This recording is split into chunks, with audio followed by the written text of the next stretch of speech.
అందరికీ నమస్కారం అండి. బాగున్నారా? నేనండి మీ అబ్బాయిని గుర్తుపట్టలేదా?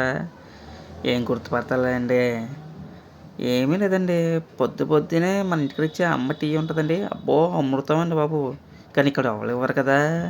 అందుకే మనం పెట్టుకోవాలని వంటగదిలోకి వచ్చానండి. వంటగదిలోకి వచ్చి ముట్టించానండి గ్యాసు. అసలు గ్యాస్ ఆగట్లేదండి బాబు. ఏందిరా బాబు గ్యాస్ ఆగట్లేదని కింద మీద గింజిపోయానండి బాబు. మొన్నే కదా పట్టించాను. ఏందిరా బాబు ఈ పరిస్థితి అని నాకు అర్థం కాలేదు. ఏం చేయాలో అర్థం కాలేదు. తెగ చూసేస్తున్నాను గ్యాస్‌ని.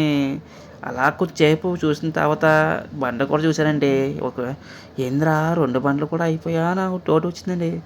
అర్థం కాలేదు. ఎలా అయిపోయిందిరా బాబు! ఏం వండేసానురా బాబు అని ఒకటే టెన్షన్ అండి బాబు. ఏం చేయాలా అని ఒకసేపు థింకింగ్ అండి. అర్థం కాలేదు. ఏం చేయాలని అర్థం కాలేదు. అసలు ఏందిది గ్యాస్ ఎలా అయిపోయింది అని ఒకటే బాధండి బాబు నాకు. అప్పుడు చాలా సేపు తర్వాత థింక్ చేసిన తర్వాత చిన్న గుర్తొచ్చిందండి. అదేంటి చెప్పనండి? ఏమీ లేదండి బాబు. కొంచెం గ్యాస్ వెనక్కి ముందుకి చూస్తే అక్కడ ఒక నల్లని పెగ్ ఉంటదండి. ఆ పెగ్‌ని కొంచెం రైటు తిప్పానండి మెల్లగా. అమ్మో! మన ఊర్లో మంటలాగా అగ్గి అని వచ్చేస్తుందండి బాబు. హమ్మయ్య! అప్పుడు అనుకున్నానన్నమాట గ్యాస్ అయిపోలేదని. ఎందుకో చెప్పాలనిపించింది మీకండి. ఎందుకంటే అందరూ ఇలాగే చిన్నగా వస్తే గ్యాస్ అయిపోయిందనుకుంటారు కదా!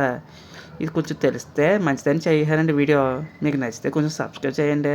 ఇట్లు మీ అబ్బాయి అండి. ఉంటానండి.